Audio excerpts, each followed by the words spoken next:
அனைவருக்கும் வணக்கங்க. இந்த பதிவில் தங்க ஏடிஎம் மிஷின் வந்து சீனாவில் புதுசாக அறிமுகம் செஞ்சுருக்காங்க. அதை பற்றி ஷார்ட்டாக பார்க்கலாம் வாங்க. தற்போது தொடர்ந்து தங்கம் விலை என்பது நாளுக்கு நாள் அதிகரிச்சுட்டு தான் வருது. இது ஒரு பக்கம் இருக்க, சீனாக்காரங்க முதல் முறையாக தங்க ஏடிஎம் மிஷினை அறிமுகம் செஞ்சுருக்காங்க. அந்த ஏடிஎம் மிஷின் மூலயமா அவங்களுடைய பழைய தங்க நகைகளை நீங்கள் விற்பனை செய்ய முடியும். ஏடிஎம் மிஷின் மூலயமா தங்க நகைகளை அங்கே வைத்தோம்னா எடைக்கு ஏற்ப பணம் நம்மளுக்கு கிடைக்கும் அப்படின்னே சொல்லப்படுது. நம்ம நாட்டில் பார்த்திங்கன்னா அப்போலேருந்து இப்போ வரைக்கும் தங்கத்துக்கு பணம் வேணுமுன்னா தங்க நகையை முதல்ல அடமானம் வைப்போம். அதுக்கப்புறம் தான் பணம் நம்ம கைக்கு கிடைக்கும். ஆனால் சீனாக்காரங்க என்னென்னவோ புதுசாக கண்டுபிடிக்கிறாங்க அப்படின்னு சொல்கிறதுக்கு ஏற்ப தங்க ஏடிஎம் மிஷினை வந்து அறிமுகப்படுத்தி செயல்படுத்திட்டும் வராங்க. இந்த மிஷின் மூலயமா பார்த்திங்கன்னா நம்ம நகையை வந்து அடமானம் வைக்க வேண்டிய அவசியமே இருக்காது. ஏன்னு பார்த்திங்கன்னா நம்ம நகையை வச்சோம்னா அங்கேயே உருக்கிய நகைக்கு ஏற்ப, அதாவது எடைக்கு ஏற்ப பணம் உடனடியாக நம்ம கைக்கு வந்துடும் அப்படின்னே சொல்லப்படுது.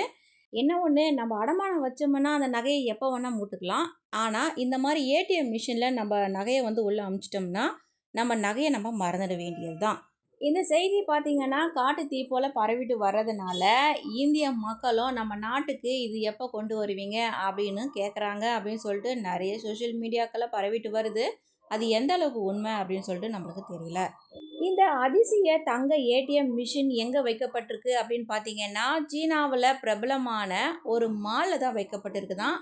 அங்கே கூட்டம் வந்து ரொம்பவே அதிகம் அப்படின்னே சொல்கிறாங்க. தற்போது கூட பார்த்திங்கன்னா 40 கிராம் தங்க நகைகளை உருக்கி பணமாக்கி எடுத்துகிட்டு போயிருக்காங்க ஒருத்தர் அப்படின்னு கூட சொல்லப்படுது. அது மட்டும் இல்லை, சீனாவில் இருக்கக்கூடிய நிறைய பேர் தங்க நகைகளை விற்பனை செய்கிறதுக்கு இந்த ஏடிஎம் மிஷினை வந்து பயன்படுத்திட்டு வர்றதாகவும், இதனால் அங்கே கூட்டம் வந்து நிரம்பி வழியுது அப்படின்னு ஒரு நியூஸும் வெளிவந்திருக்கு. இது தொடர்பாக பார்த்திங்கன்னா ஒரு செய்தித்தாள் வந்து வெளியிட்டிருக்காங்க. தங்க ஏடிஎம் மிஷின் பயன்படுத்துவதற்கான புக்கிங் அப்படின்றது நாளுக்கு நாள் அதிகரிச்சுட்டு வருது அப்படின்னு.